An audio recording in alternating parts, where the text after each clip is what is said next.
Welcome to Airwaves and Archives, your monthly connection with the Salem Public Library located in the heart of our wonderful community at 403 North Jackson Street. Now let's turn the page and talk about all the latest happenings here at our library with Sally Granowski. Hello and welcome to Airwaves and Archives. I'm your host, Sally Granowski. My guest today is Miss Kate McBride, and Kate has been with the library. She's been a library director for how long have you been working here? I've been the director since Glenda retired. It's been about 2.5 years. Oh, okay. And how long have you been working prior to that? About 15 years total at the library. Oh, I did not know that. Okay. For this first interview, we're going to sit and talk about just the ins and outs of the public library, some of the things that you have to offer. Let's start with the absolute basics. How do we get a library card? Okay. Well, we hope everyone gets a library card. We want everyone to have a library card because the library has so many services and materials to offer. We do need to see a photo ID, and once we establish whether a person lives within the city limits or outside of the city limits, that also determines another thing. Okay, so if, let's say, because the library card is our favorite card, do you do family cards, or does every member in the family have to have their own card? Most often, a family will get one card. Okay, for so the entire family. Shared among everybody. And we live in town, so we did not have to pay anything out of pocket to get our library card. However, a common misconception is that the library card is technically free. Is that accurate? No. Everyone pays to use the library. There's just a difference in how people pay. And how do we pay for it in town? Folks that live inside the immediate city limits pay through a library tax.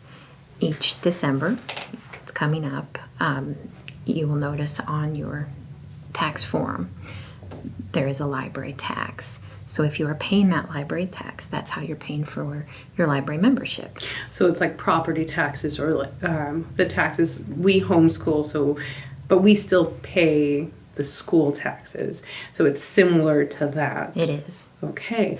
Now, if we lived outside of town, in the county, can we still get library cards? Of course. And what's the difference there? How much is it for the county residents? If someone is not paying that library tax, now there are some county residents who own rental homes or who own businesses within the immediate city limits that do pay that library tax. So if that's the case, they would still present a photo ID and then a tax receipt or some other documentation that they own property within the city limits. Okay.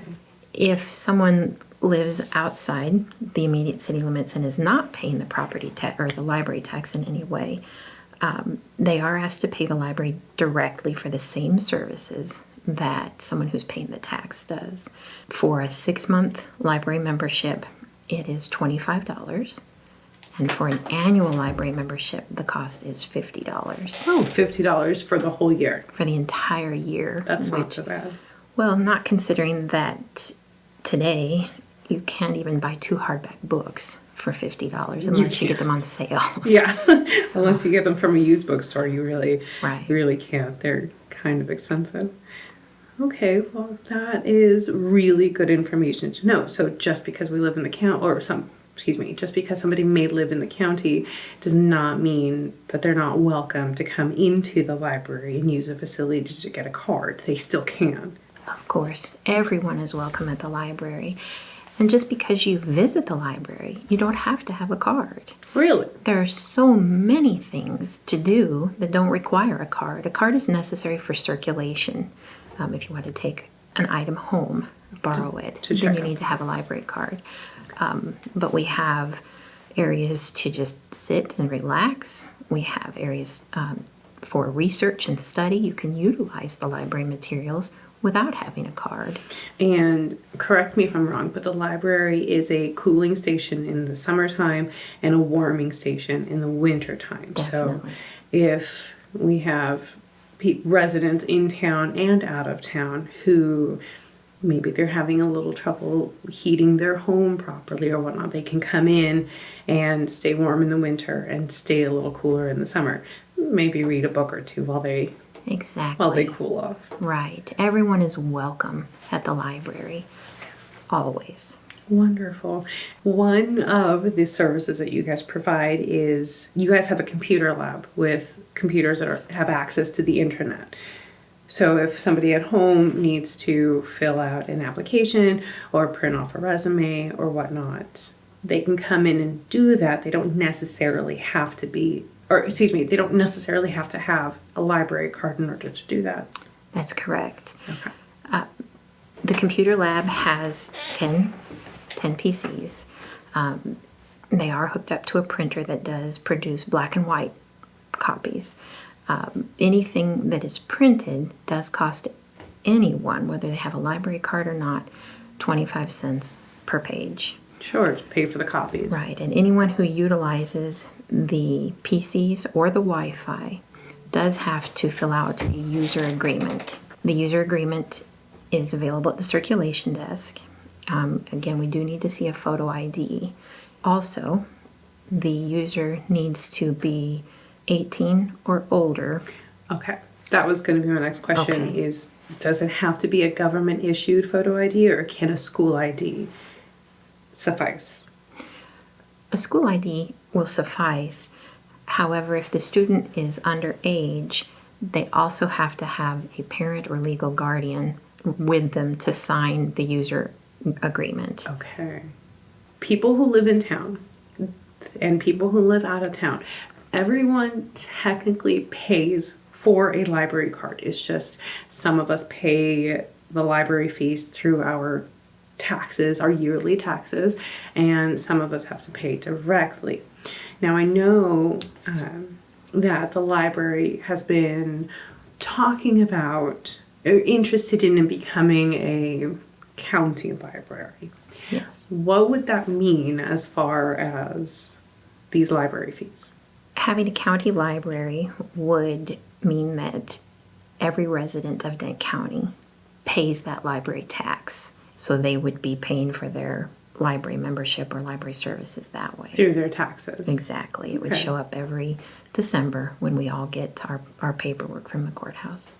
And, I just did the math on this for a year, $50 for the year. That comes out to right around 14 cents a day. So it's really, for everything that the library does for us, I think that's a pretty good give and take. 14 cents a day. I mean, I concur. I think that's not that bad.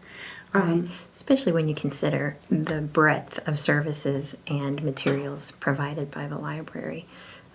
Physical materials, digital materials, items that can be borrowed through the consortium. It goes on and on. No, so let's talk about some of those some of those services that the library offers. Some of the ones that my family and I personally really love to take advantage of is the Evergreen and Libby. You guys are part of Libby and Evergreen now. They are two different things. One is strictly online for audiobooks and ebooks, which is Libby. We love listening to audiobooks in the car. We don't hardly ever listen to music anymore unless we don't have a book. My kids very, very much love listening to audiobooks that way. But Missouri Evergreen, the way that I understand it, is if there is a reference, whether it be a book, I think you guys do magazines and movies and music as well. And video games. And video games, that's right. Well, I did not know that. Oh, I'm sorry to interrupt. No, you're fine. There are also some what they call it, the library of things. More and more libraries have libraries of things. So there are cake pans. There are, for Salem, we have the fishing poles. Now, the fishing poles we don't send through the courier through the consortium, but that's an example of something that's in a library of things. I did not know that. I mean, I knew about the fishing poles, and you guys do the seeds. But before we get to that, because the library can be very exciting. It is very exciting. But before we get to all of that, let's talk a little bit. Let's keep going with Missouri Evergreen. Okay. So, books, movies, music, and video games. If you guys do not have it in-house, then you can request it from other libraries in the state of Missouri. I mean, I think we've gotten books from like Jefferson City, so which is always really cool to see where our books come from, or how far they have traveled. My kids love doing that. But you get it, or you will request it. Now we can either request it ourselves on our home computers through Missouri Evergreen. Is it .org? Or is it .com? SalemPublicLibrary.net. SalemPublicLibrary.net, and there's a Missouri Evergreen link. Yes. Okay. Or we can come in and have one of the absolutely fabulous young ladies at the circulation desk request it for us. That's true. Okay, wonderful. And when are the delivery dates for that? Salem receives deliveries from our courier on Tuesdays and Thursdays. Tuesdays and Thursdays. Okay, and then how do you guys let the public know that their materials are in? Another fantastic feature of Missouri Evergreen is the ability to notify our patrons that materials are ready for them, either by a text, an email, or a phone call. If the patron prefers, they can be notified by any combination of those methods. Because as we know, service isn't always terrific in different parts of the county. And so if folks have maybe a less reliable internet signal, we can call them. If they know that they always receive their texts, we can text them. If an item isn't available through Missouri Evergreen, I can try to find it through another library, either within the state or even outside the state of Missouri. Oh.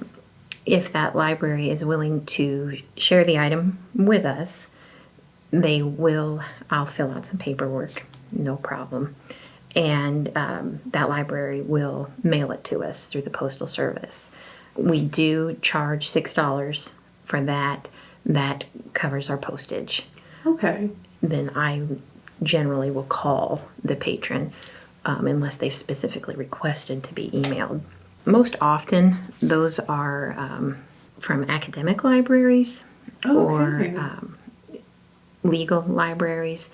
They're materials that are less common, generally pretty expensive if a person wants to buy one independently. I see. So, I mean, I would gladly pay $5 for a legal text over some of those books can go upwards of like $200 and up.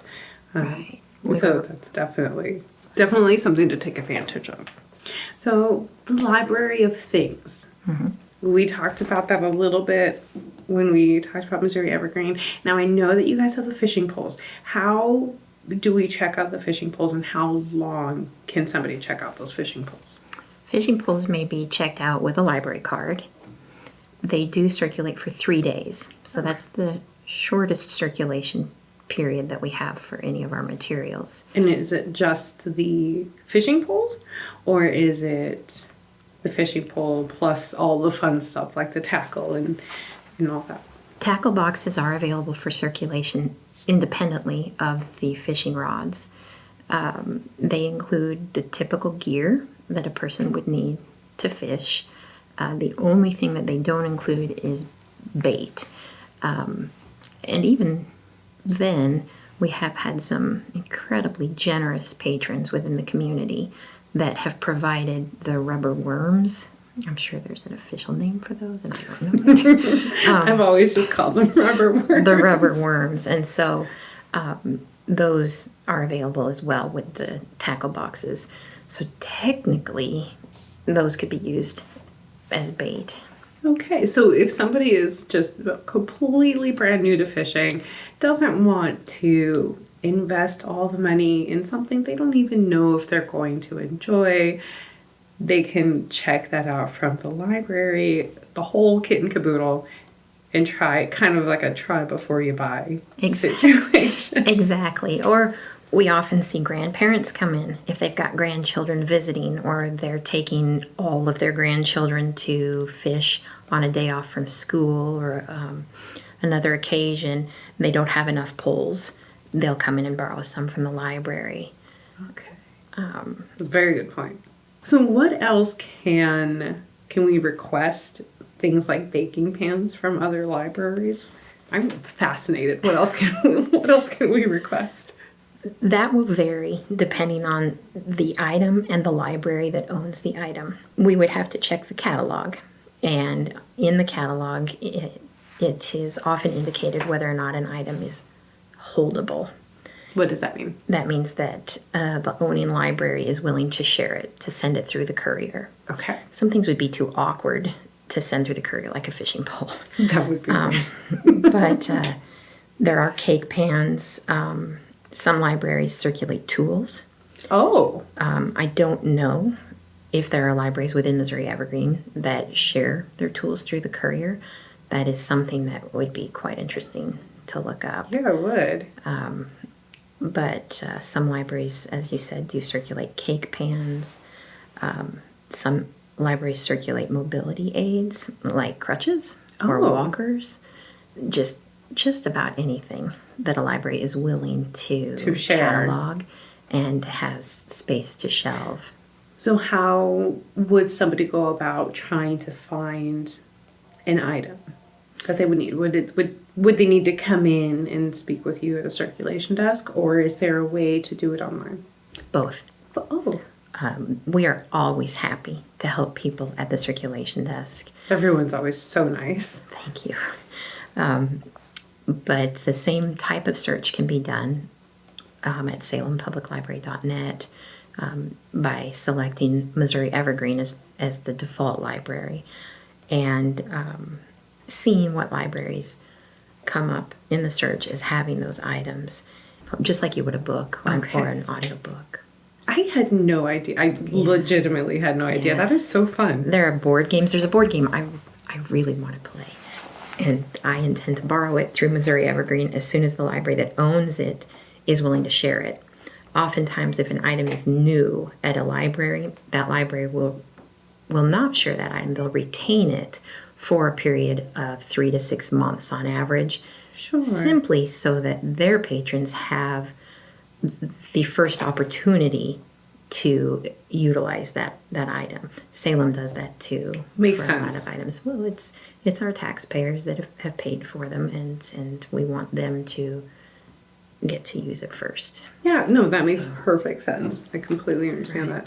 So talking about, that's a really excellent segue, talking about board games into the different programs that the library does. And okay, so let's start with the little ones. November is coming up. Mm-hmm. What are some of the fun things to look forward to in November for our families that have elementary, or not even elementary, just, younger children? Right. Well, November 2nd is a special story time on a Saturday at 10:30 in the children's area. Karen Jones, who many people may know from the R80 school district, will be reading books to children of all ages, from babies on up to, well, I think even grown-ups could sit there and listen. I am a grown adult, and I still love having stories read to me. They're just something so fun listening to a story. So that's on the 2nd. Right. And that is a Saturday? It is a Saturday. Okay, 10:30. Mm-hmm. And you do not have to have a library card. There is no charge. Library programs are free, whether you have a card or not. And let's see, November 12th is the preschool story time. And we have a fantastic volunteer, Carrie Border, who comes in each month, the second Tuesday of each month at 10:30. And she reads with the preschoolers, and one of our staff members, Isabella, is doing a simple craft with the children also. Is it based on the book that they read? Sometimes. Sometimes it is. Okay. Right. Okay. Now, November is also another big month for the littles. You guys are doing Die November again. That's right. November 9th is also a Saturday, and at 10:30 in our north basement meeting space. It's a beautiful area. Isabella will be having a dinosaur roar storytime party. It's fun, and it's intended for children in grade kindergarten through 5th grade. But if you have like a 7th grader who's very into dinosaurs, they can come as well too. Of course. The age range is not strict. Right. It's a suggestion. We often have children who are a little bit younger that want to come as well. We do ask that a parent or guardian stay with the little ones in case they might need help that we wouldn't have enough staff on hand to help, like with the craft, if there's cutting involved or other things that might require motor skills that haven't quite been developed. Right. Right. Okay. Well, good. You're starting to have more programs for adults, 18 to 99. 99. Right. There's a there's another reading challenge coming up, isn't there? I know you guys do one in the summer, but there is one specifically coming up for the fall reading challenge, or is it the fall bingo? We're trying, for the first time, we're trying book bingo. Oh, that's what it is. And it is going to be this fall. It is for adults. And that will run, I'm going to check my notes, actually October 21st through November 23rd. Okay, so when this airs, we'll be in the thick of it. Right. And if someone is just now hearing about this program, it's not too late to join. If you haven't signed up on the beginning date, you haven't missed out. Just give the library a call or stop in. We'll be happy to give you the information that you need and have you join us in participating. Each participant will have a little bingo card, and it includes items like reading a book of a certain color or going for a nature hike. So not everything is reading. It may be something else, but I would imagine that the more items that you can cross off on your bingo card, the better opportunity you have to win. Yeah. And the prize is a basket that will be stuffed with fall items or items that we typically think of when we're all getting cozy in the colder temperatures and staying indoors more. I love that. So it's not just reading books, and if you are reading books, you don't necessarily have to get them through the library. So you don't need a library card. Of course, we want people to come in and get library cards just because they're just wonderful tools to have. But you don't necessarily need one in order to participate in all these events. That's true. Okay. That's true. Everyone is welcome to participate in library programs and library events, whether you have a library card or not. We are here for the community.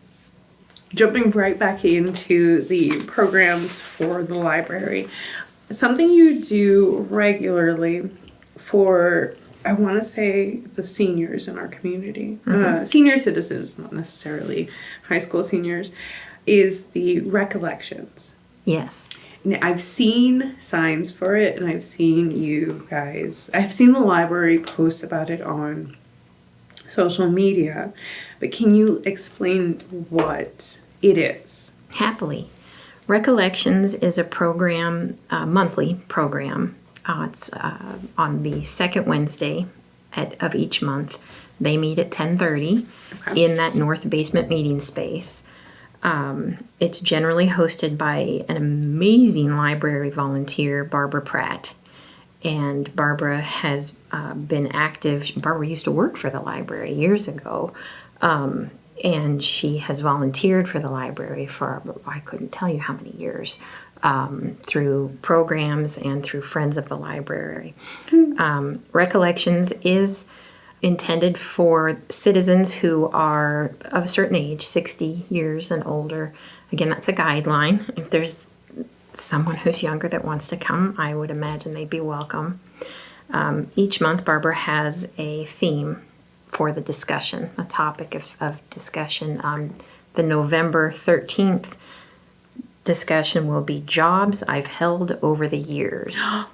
So, that should be fun. I think it'll be fascinating because there are some jobs that we have had that are no longer jobs, things that have been eliminated, maybe because of technology or trends, all kinds of reasons, and then just stories of learning and growing and experiencing different things. It ought to be quite a fun discussion. I personally love hearing the older generation just talk about back in their day. Right. I had the opportunity to sit in during the October meeting of Recollections, and the topic then was I've kept it all these years.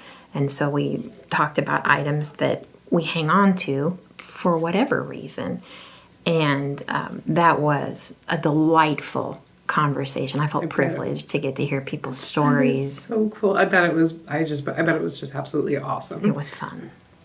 So I know my mom and my grandmothers, when they were alive, they were like, don't throw that away. That's been in the family for a millennia. Okay, so the last thing that we're going to talk about is something that I think I see it on the newsletter, and it's a pretty big deal. We all know and love her, Miss Dolly Parton's Imagination Library. Now, is it called, members? We are just here to disseminate information about the Imagination Library. Okay. It's through the Department of Elementary and Secondary Education, and we have a QR code that folks can scan that will tell them how to register for that and how to get those kiddos reading at a very, very young age. As we all know, that is important. Early literacy is essential for so many aspects as far as development and growth, and definitely for success initially and long term in school. Yes, I love that. We participated in the Imagination Library when we had just moved into Missouri, living in West Plains. And for those who don't know, the Imagination Library, you scan the QR code, you sign up your family and your child is for birth through, correct me if I'm wrong, 5 years? I believe so. Okay. And it's, you get to pick the interests of your child, and through the Imagination Library, people will be mailed a free book every month up until 5 years. And we did it. We got some really, really great books through that I probably never would have known of. And they were all just, it's a really great program. Unfortunately, both my kids have aged out. But I really hope that more people come in and sign up for that, because who doesn't love Dolly? Okay. Now, Kate, we went through our outline and we kind of talked about everything, that the ins and outs of the library, how to get a library card, what it means to be a county resident versus an in-town resident, becoming a county library, and what that would mean for everybody. Is there anything else that you want to discuss or talk about, or that you can think of before we wrap up? I would simply like to reiterate that everyone is welcome at the library. City residents, county residents, visitors to the community. Everyone is welcome at the library. And everyone is sure to find something to enjoy at the library. It's a little something for everyone. Yes. I love that. Well, Kate, thank you so, so much for joining me today and talking about the library and all of its wonderfulness. I look forward to our next sit-down. That's been this month's edition of Airwaves and Archives. Remember, we're more than just books at the Salem Library. We have public computers, ebooks, movies, as well as many different programs and workshops. Come by and visit us at 403 North Jackson Street in downtown Salem, or online at salempubliclibrary.net to stay connected. Thank you for listening to Airwaves and Archives on KSMO 1340 AM, 95.7 FM, and online on KSMO Media.